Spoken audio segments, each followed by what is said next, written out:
Hey guys, welcome back. Just thought I'd touch base and let you know that I am finally getting around to doing another brew. So we've got it underway, we've got the mash going. Just thought I'd do a quick little overview of the recipe and then do a catch up at the end. So you would have seen hopefully in my previous brew I used the Krush brand hops in a red IPA, which I really enjoyed. Even though the Krush came through really well on the red IPA, I thought I'd like to do a lighter style beer and just really get the full impact of the Krush hops. So yeah, I'm brewing up a Pilsner, so it's 95% Gladfield Pilsner malt and then 5% CaraPils. And then it's going to be hopped all the way through with the Krush brand hops. So these clocking at 13.1%. Yeah, lots of tropical fruit, I think some berry, some citrus, so lots of really punchy aromas and flavours from the Krush hops. Like I say, really enjoyed it in the red IPA, so hoping I'll get even more of an impact from the hops in the Pilsner. And then I'm going to be using the old trusty Novalager here for fermentation. So yeah, that's pretty much the recipe. So nice and simple. I saved 95% Pilsner, 5% CaraPils, hopped all the way through with Krush. So I'll do a bittering addition, I'll do a hopstand addition, and then I'll do a dry hop. So yeah, 100 grams in a 10-litre batch, so that should be plenty. So yeah, that's pretty much it. I'll carry on with the brew. And then what I'll do, like I say, I'll just do a wrap up at the end and just show you the hydro sample, etc., and let you know how it all went. So cheers guys, we'll catch you soon. Okay, so brew day is done and dusted. I've pitched the Novalager yeast. I'm going to ferment that at 14 degrees.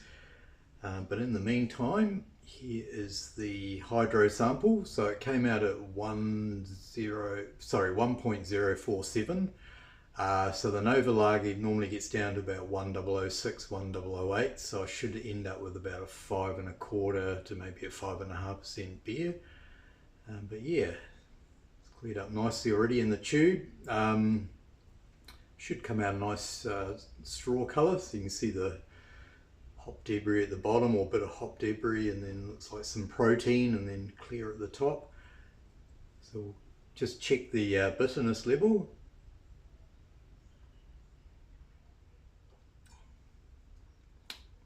So yeah, nice little hit of bitterness there. So I was aiming for around 30 IBUs.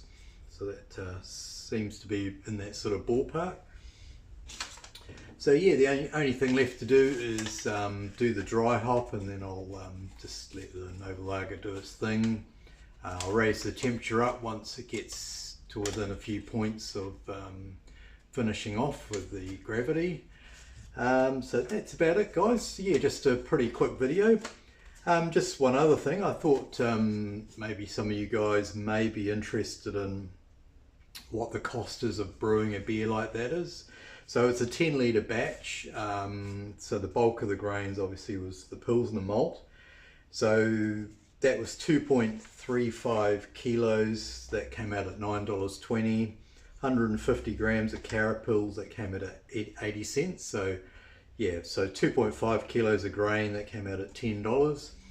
Just bear in mind, I'm getting my grains milled to order and just in small quantities. Obviously, I know you guys buy by the sack, you get a much better price if you do that. So the 100 grams of Krush hops were $9.90, and then the Novalager yeast, which is sort of one of the more expensive yeasts, is $10.50. So if I quickly add that up, you're looking at 10, 20, 50, 20, 50, just around 30 bucks, just over 30 bucks. What's that, $19, $20.40, $30.40. So yeah, not too bad for 10 litres. So works out at about $3 a litre if I do some quick math. So with the price of craft beer here, $3 a litre, I'm very happy to spend that sort of money even on a small batch compared to buying beer. So yeah, let me know what you guys spend if you like, and you know what's your sort of cost per litre to produce a beer. Obviously it depends on things like the, what yeasts and hops and how many hops you're using. So yeah, I used like 100 grams in a half batch. Obviously if you're doing a different style of beer, you get away with a lot less than that. Novalager is pretty expensive. You can get other yeasts for almost half that price. So yeah, this is probably getting up in the sort of more expensive end of what I would spend on a brew. But at the end of the day, I think it's still a good deal, especially in this day and age. So yeah, just thought I'd quickly share those costs with you in case anyone's interested. So yeah, we'll come back in probably going to be a couple of weeks now before the beer's ready. We'll let it, yeah, we'll get it into the keg, let it carb up a bit, and then I'll do a tasting video. So stay tuned for that. I was going to say drink good beer. I haven't got any beer, but drink good samples, and we will catch you next time. Thanks guys. Cheers.